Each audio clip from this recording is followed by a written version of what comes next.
Welcome to This Explainer. What if nature's constantly buzzing with wild conversations and we're literally missing everything? Seriously, imagine strolling through a forest. You think you hear it all? Nope, you're missing the real chat.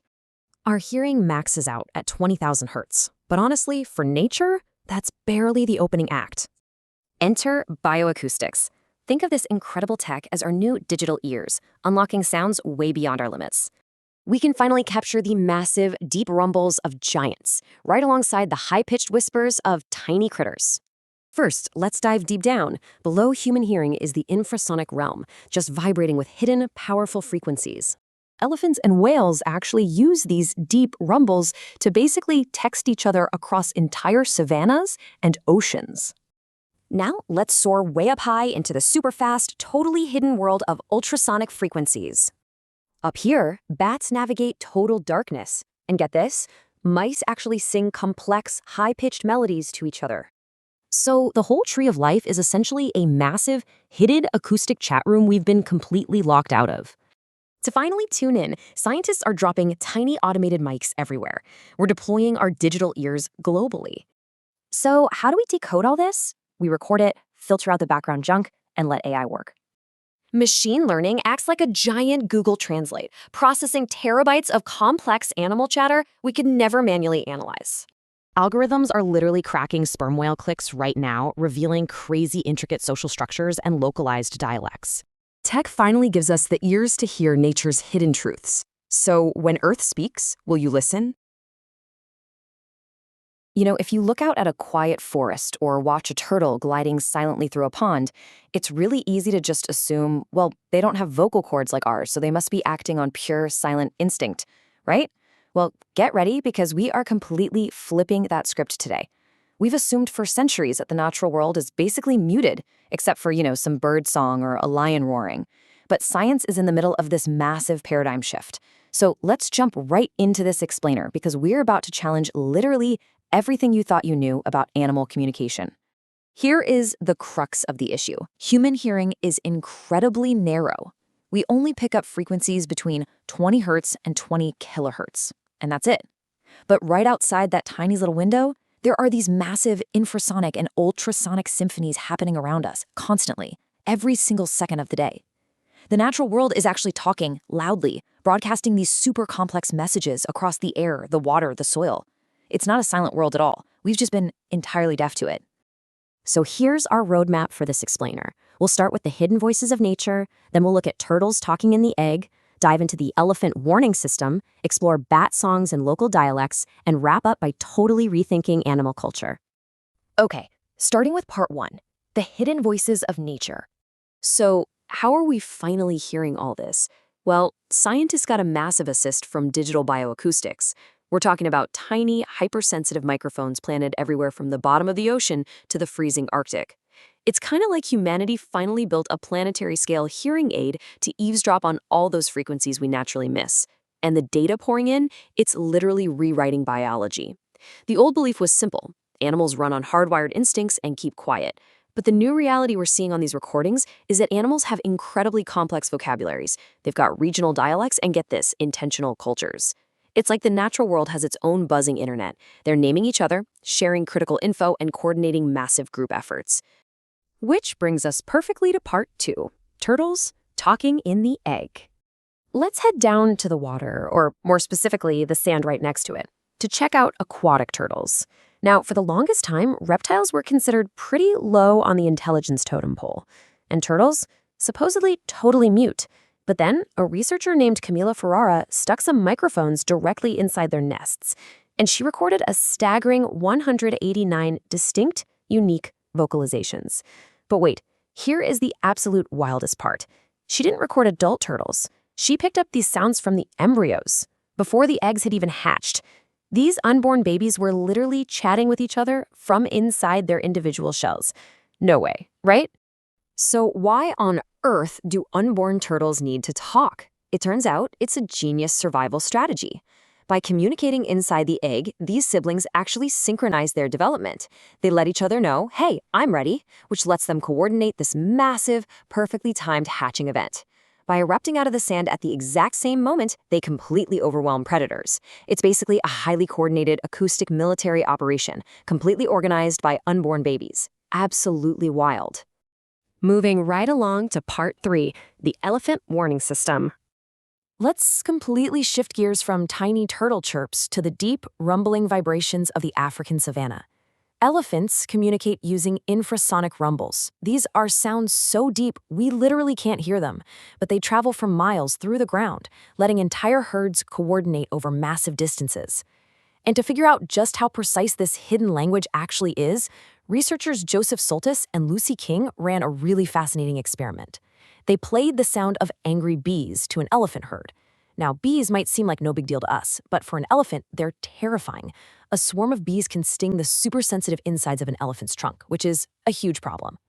And you've got to see how the elephants reacted. When they heard those bees, they didn't just freak out and scatter randomly, not at all. They fled fast, they vigorously shook their heads to swat away the insects, and they let out a highly specific bee warning rumble. Then, to test this further, the researchers played the voices of human tribesmen, people who sometimes have conflicts with the elephants. The elephants still moved away, sure, but they didn't shake their heads this time. Instead, they emitted a totally different, distinct human warning rumble. So they aren't just making generic panic noises. They have a nuanced vocabulary. They are explicitly telling their herd exactly what kind of danger is coming. Let's look up for part 4, bat songs and local dialects. Taking to the skies for our third case study, we're moving past just a survival vocabulary and getting into something that looks an awful lot like complex generational culture. We're talking about bats. Now sure, we all know they use echolocation to fly in the dark, but their acoustic world is so much richer than just biological sonar. They actually have a massive social repertoire. Male bats sing these crazy, complex, multisyllabic songs to defend their turf and attract mates. Mothers use highly specific calls just to talk to their babies. And the pups? They actually babble while they're learning to vocalize, exactly like human babies do. They even have specific calls for distress, danger, and literally arguing over food or sleeping space. And this is where things get truly mind-blowing. Culture, if you look at the definition, is social learning transmitted across generations. Well, bat pups don't just pop out of the womb knowing exactly how to sing those intricate songs. They actually have to learn them through social imitation. They listen intently to the adult males in their specific colony, and they actively practice those exact acoustic structures. Because these songs are learned, not just hardwired into their genetics, bat vocalizations have distinct regional dialects. It's like moving from New York to Texas. And just like human languages, these bat dialects shift, evolve, and adapt over time. If a bat moves to a completely new colony, it usually learns the local dialect just to fit in. Scientists point out that this kind of cultural transmission requires some serious social awareness. They call it Machiavellian intelligence, the ability to navigate really complex social networks. Until recently, we thought that was something pretty much exclusive to primates. Finally, part 5, rethinking animal culture. So, whether we're talking about aquatic turtles coordinating their own births, elephants calling out specific threats across miles of savanna, or bats passing down regional slang across generations, the evidence is undeniable. We really have to shatter this human-centric illusion of the world.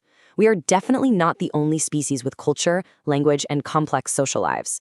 And as Robin Wall Kimmerer, a scientist and member of the Potawatomi Nation, points out, this isn't exactly a new discovery. Indigenous knowledge has recognized for ages that animals have their own languages and cultures. Modern science, through digital bioacoustics, is really just catching up. We aren't inventing a new language here, we're translating an ancient one. And fully grasping this demands a massive shift in how we interact with the natural world. It means moving away from just exploiting these highly intelligent neighbors and actually respecting them as conscious beings. This tech is moving incredibly fast. We're already using artificial intelligence to decode these massive databases of animal audio, basically building real-time dictionaries for species like elephants and bats, which leaves us with this really profound, kind of provocative thought. We are finally learning how to listen. But if animals have their own languages and complex cultures, what exactly happens when we finally figure out how to speak back? Thank you so much for joining me on this explainer. I really hope this completely changes the way you look at and listen to the natural world around you. Welcome to this explainer. Today, we're going to completely shatter pretty much everything you thought you knew about the senses, and specifically how living things process the world around them. As humans, we've grown up with a very rigid, almost textbook understanding of how the body works. We tend to think of hearing as this super exclusive club, right? Like you absolutely need ears, eardrums, and a highly complex brain to process sound waves. But today, we're peeling back the curtain on the hidden acoustic world of nature. We're going to discover how life forms completely lacking these organs are actively tuning into the world's invisible symphony. So let's just dive right into this seemingly impossible paradox. It's something that completely challenges our fundamental human bias about how hearing actually works. Seriously, think about it for a second. Can you truly hear a symphony without ears or a brain?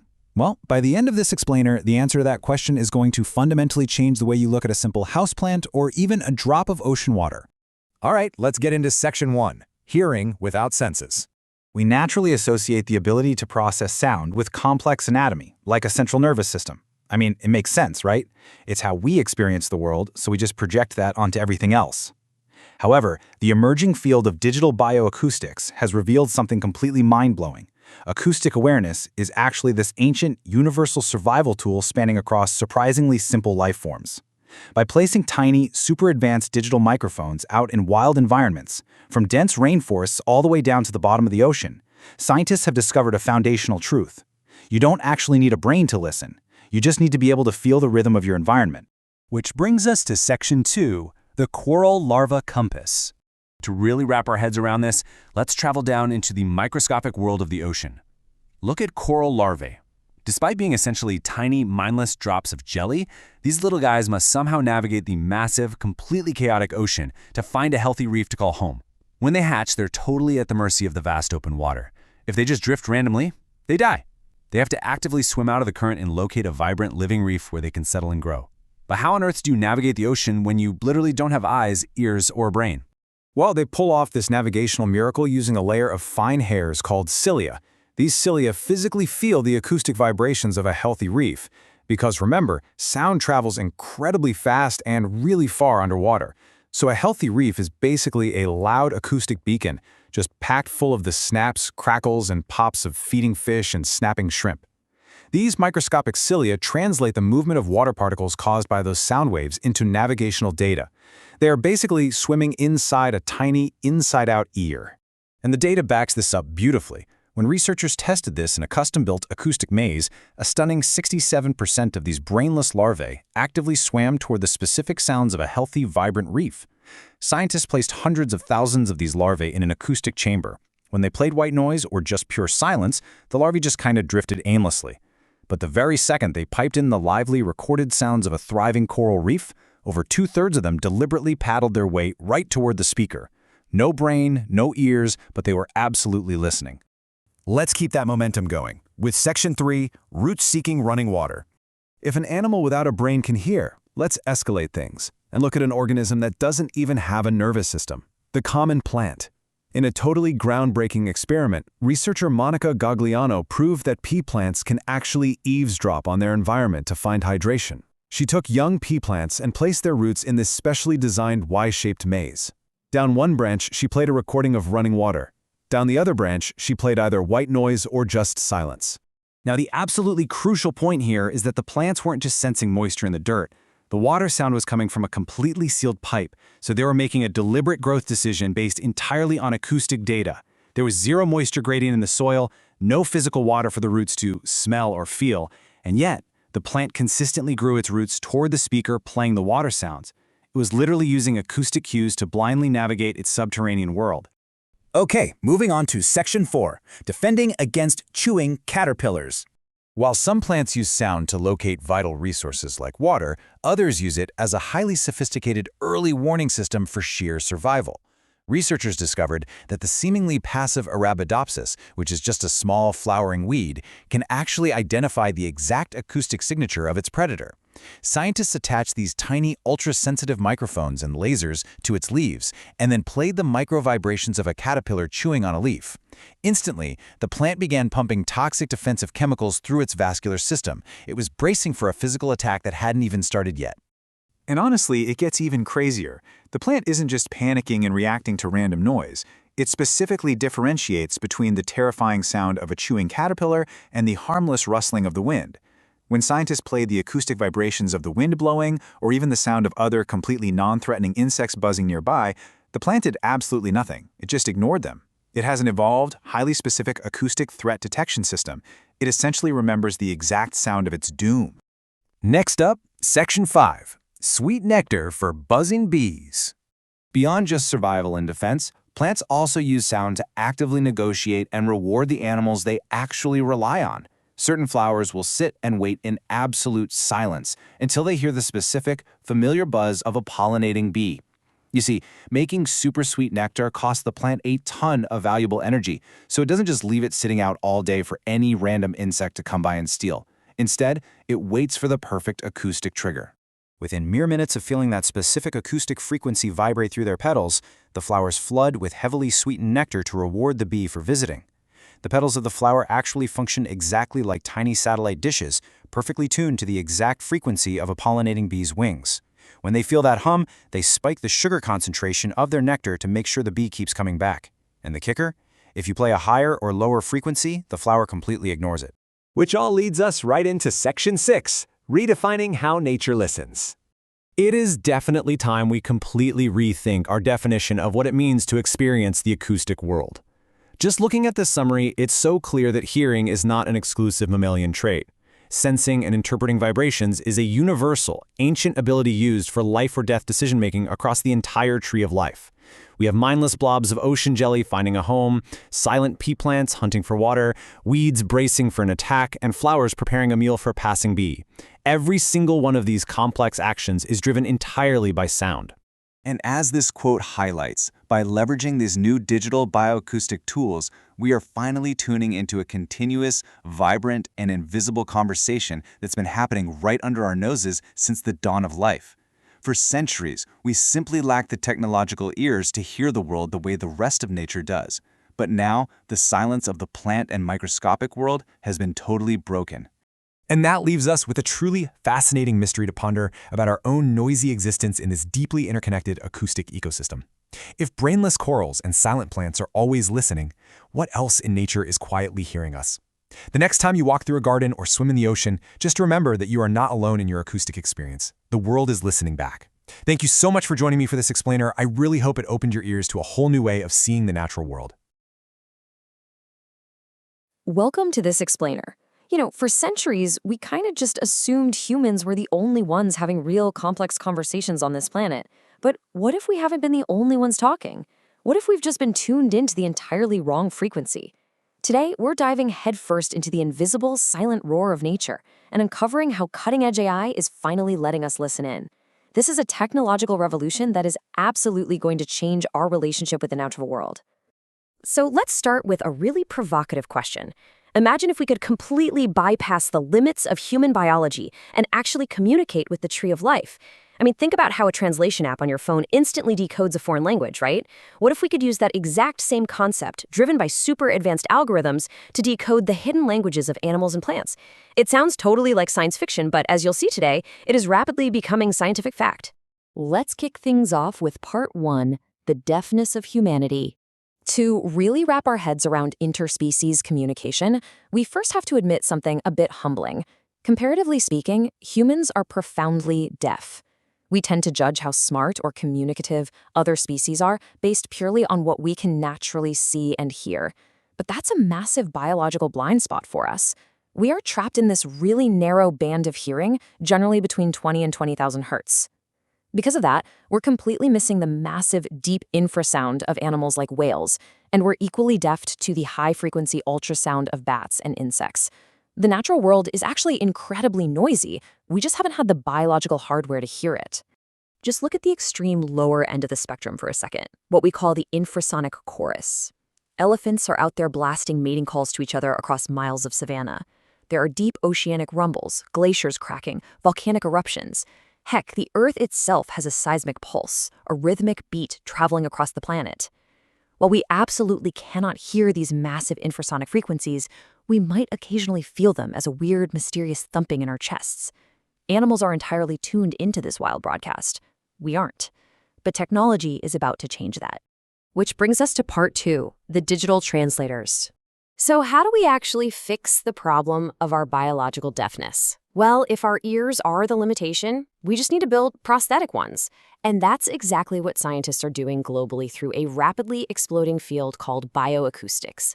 This is where biology, acoustics, and data science team up to capture the hidden sounds of non-human life. Researchers are out there planting tiny, super cheap digital microphones literally everywhere, from the thickest parts of the Amazon rainforest to the freezing depths of the Arctic Ocean. These little sensors are capturing the uninterrupted chatter of nature, 24/7, scooping up a literal ocean of acoustic data that we could never hear naturally. But here's the catch. Capturing the sound is only half the battle. If you suddenly have tens of thousands of hours of jungle noise, a human being could never sort through all that. Nobody has that kind of time. That is exactly where artificial intelligence steps in as the ultimate pattern finder. Scientists are using AI algorithms, honestly very similar to the ones running the voice assistant on your smartphone, to chew through these massive data sets. AI can identify specific species, track individual calls, and most importantly, it's starting to decode the complex syntax of animal communication. It's proving that animals aren't just making random noises, they have real structured language. All right, let's look at part 3, the hive, and how we're actually speaking the bee language. Let's look at a specific case study because this is where things get truly mind-blowing.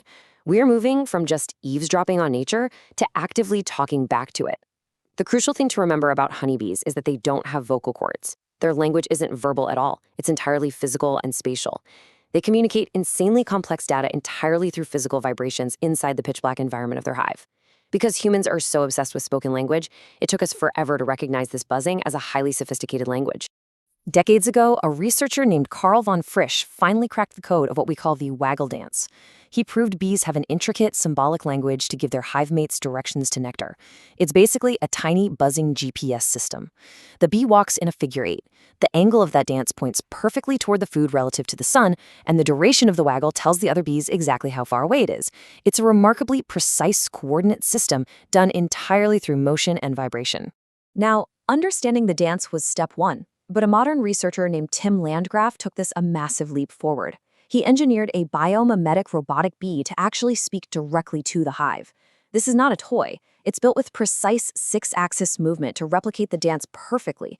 He even heated it to mimic natural hive temperatures. He also had to add a plastic shield because the earlier robotic models generated this weird, unnatural airflow that just scared the bees away.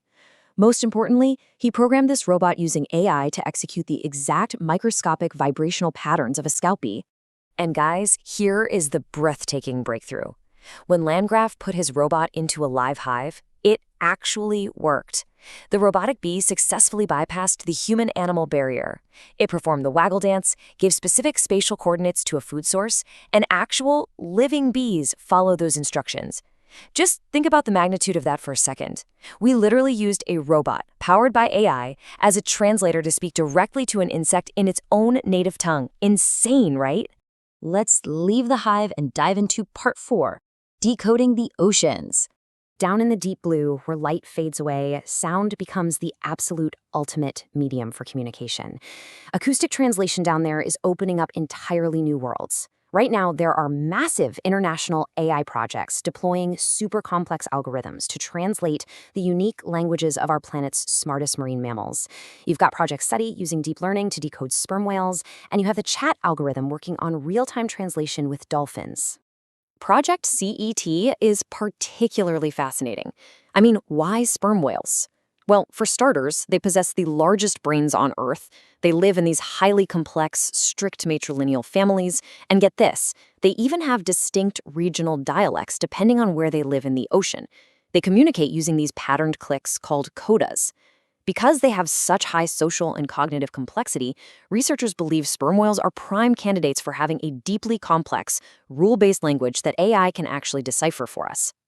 And with dolphins, we are already seeing real-world results. Scientist Denise Herzing has been using an AI system called the chat algorithm, and it doesn't just record, it translates.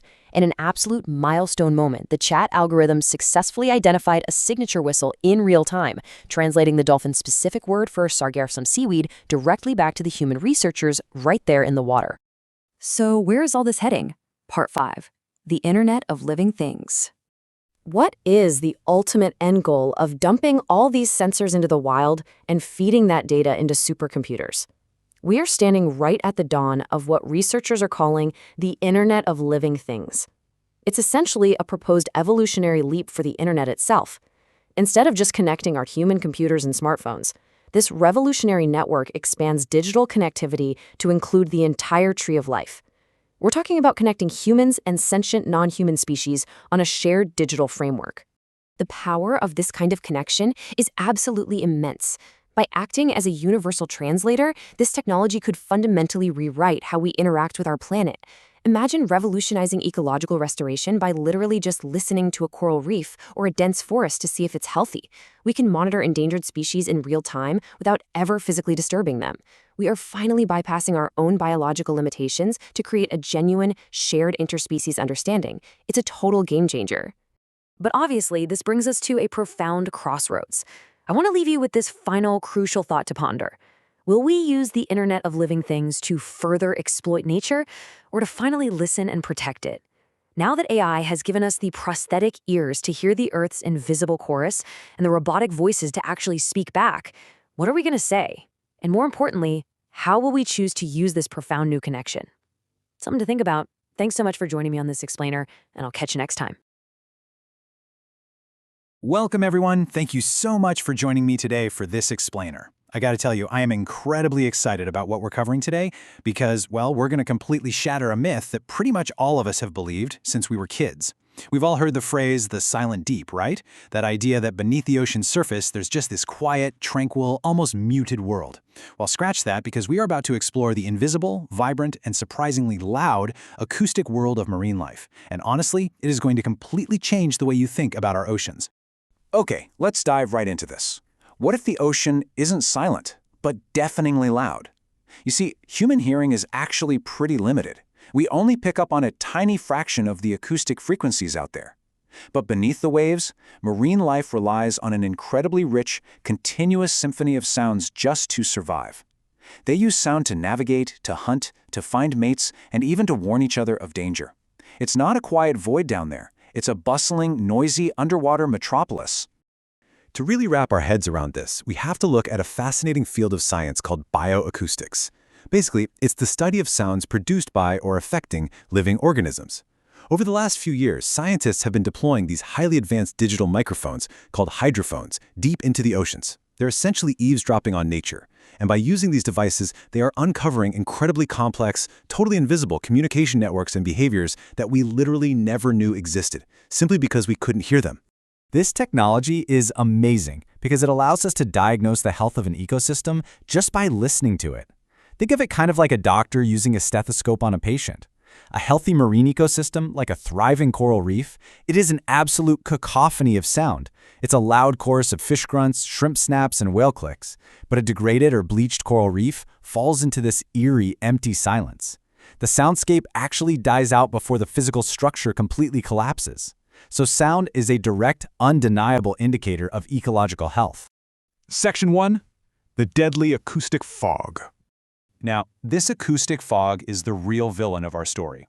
The constant roar of global shipping lanes, industrial activity, and underwater construction isn't just an annoyance down there. It acts as a hidden killer to marine life, causing severe physiological damage. The relentless hum of boat engines actually leads to increased cortisol, the stress hormone, in animals like whales and dolphins.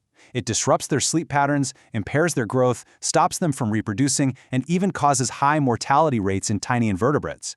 We're essentially blinding marine animals that rely entirely on sound to see the world around them. To give you a truly staggering example of this, oil and gas exploration relies on things called seismic air guns. These shoot massive blasts of compressed air straight into the ocean floor. Research has actually shown that a single blast from these guns can kill zooplankton up to a mile away. And zooplankton are the absolute foundation of the marine food web. So we aren't just making a racket, we're literally decimating the base layer of ocean life with noise alone. So the crucial point here is, what does this all mean for the giants of the ocean? Well, for thousands of years, a whale's acoustic communication range, the distance their songs could travel to find a mate or their pod, was about 1,000 miles. But today, because of that dense acoustic fog from human shipping noise, that range has shrunk to just 250 miles. Their world is quite literally closing in on them. They're being isolated in a sea of our noise. Moving on to Section 2, Reviving Reefs with Sound. But listen, this explainer isn't just about the damage, it's about the incredible way science is fighting back, and it starts at the micro level. This has got to be one of the most mind-blowing discoveries in modern marine biology. Microscopic coral and fish larvae, creatures that are literally just millimeters long, actually use the sound of a healthy reef to navigate. When they're adrift out in the massive open ocean, they listen for the snaps, crackles, and pops of a thriving reef, and they swim toward it to settle down and grow. They don't just drift randomly, they follow the music of a healthy home. Now, when a scientist named Tim Gordon wanted to test if we could use this natural behavior to our advantage, skepticism was definitely high. He proposed using underwater speakers to play healthy reef sounds, hoping to lure marine life back to dead, silent coral rubble. As you might guess, many established marine biologists found it highly unlikely that tiny larvae could use sound to choose their habitat. To a lot of people, it just sounded like science fiction. But Gordon pushed forward anyway, with a technique we now call acoustic enrichment. He set up a 40-day experiment in a degraded section of the Great Barrier Reef. He placed underwater speakers right on patches of dead coral rubble, and every single night, he played the recorded symphony of a healthy reef. Basically, he wanted to see if playing the right music could trick the ocean into bringing life back to a graveyard. And the results of this are absolutely staggering. The difference between the control reefs, which were left totally silent, and the acoustically enriched reefs with the speakers is night and day. The reefs pumping out healthy sounds saw a massive 50% increase in the variety of fish species that showed up and settled there. Just by broadcasting the sound of health, the ecosystem naturally started to rebuild its own diversity. But get this, it wasn't just the variety of species that increased. The absolute total number of fish on those acoustically enriched reefs completely doubled. 2 times the amount of life returned to the rubble compared to the silent areas. This proved, without a doubt, that acoustic enrichment is a viable, incredibly powerful tool to actively revive dead marine ecosystems. Which brings us to Section 3, Acoustic Networks Protecting Whales. Let's see how this all scales up into something even larger. We've seen how sound can save microscopic coral, but it can also protect the largest creatures on Earth. For decades, we tried to protect whales from deadly ship strikes by having people stand on the decks of boats or fly over in planes just looking for them. But visual surveys have a massive flaw. They fail completely at night and heavy fog or during bad weather. Bioacoustics, though, it solves this. By using underwater gliders and buoys equipped with hydrophones, we can listen for whales 24 hours a day, 7 days a week, no matter what the weather is doing up above. And this has led to the creation of some incredible technology, like the WhaleSafe system that's currently operating in the busy Santa Barbara Channel. Here is how this brilliant workflow actually operates. Step 1. Underwater microphones detect sounds in the shipping lanes. Step 2. Artificial intelligence algorithms instantly analyze that audio to identify exactly which endangered whale species is singing. And Step 3. Real-time alerts are beamed directly to the navigation screens of massive cargo ships, urging those captains to slow down immediately. Now, what's really fascinating here is how many different layers of data are woven together to make this all work. It's not just the AI-assisted microphones. WhaleSafe combines that acoustic data with oceanographic predictive models, tracking water temperature and currents to guess where whales are likely to go. They even integrate citizen science, pulling in data from regular people logging whale sightings on mobile apps. The whole shebang merges into a real-time dashboard for ship captains. It's basically a comprehensive, high-tech safety net. And the absolute best part? It actually works. Take a look at this incredible success story from the Gulf of St. Lawrence in Canada. Scientist Kimberly Davies deployed an automated glider system that listens specifically for the critically endangered North Atlantic right whale. The very moment a whale is heard, mandatory shipping slowdowns are triggered for that specific zone. The result? 0 North Atlantic right whale deaths from ship strikes in that area in 2020 and 2021.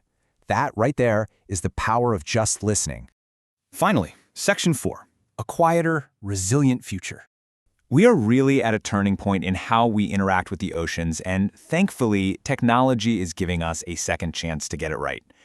The big takeaway from all of this research is that digital bioacoustics isn't just about passively listening to nature anymore. Yes, we humans created the deadly acoustic fog, but now we're using digital hydrophones, AI, and acoustic enrichment as vital tools to actively restore the balance. We're shifting from being destroyers of the acoustic environment to actually becoming its stewards. Going forward, Scientists are proposing some incredibly practical steps based on all this data. They want to use these acoustic networks to design dynamic whale corridors. Imagine shipping lanes that literally shift and move based on where the whales are migrating at any given moment. Plus, there is a massive push right now to enforce the manufacturing of quieter ship engines and propellers. We actually know how to reverse the damage of noise pollution, we just have to, choose to do it. Which leaves us with this final, really important question to ponder. We have finally unlocked the ability to hear the complex, invisible world of marine communication. So, will humanity choose to truly listen to the ocean's symphony, to respect it and protect it? Or are we just going to continue to drown it out in the roar of our own noise? The technology is here. The choice is up to us. Thank you so much for joining me for this explainer. I really hope you found this dive into the ocean's acoustic world as fascinating as I did. Keep learning, keep asking those great questions, and I'll see you next time as we break down another incredible topic.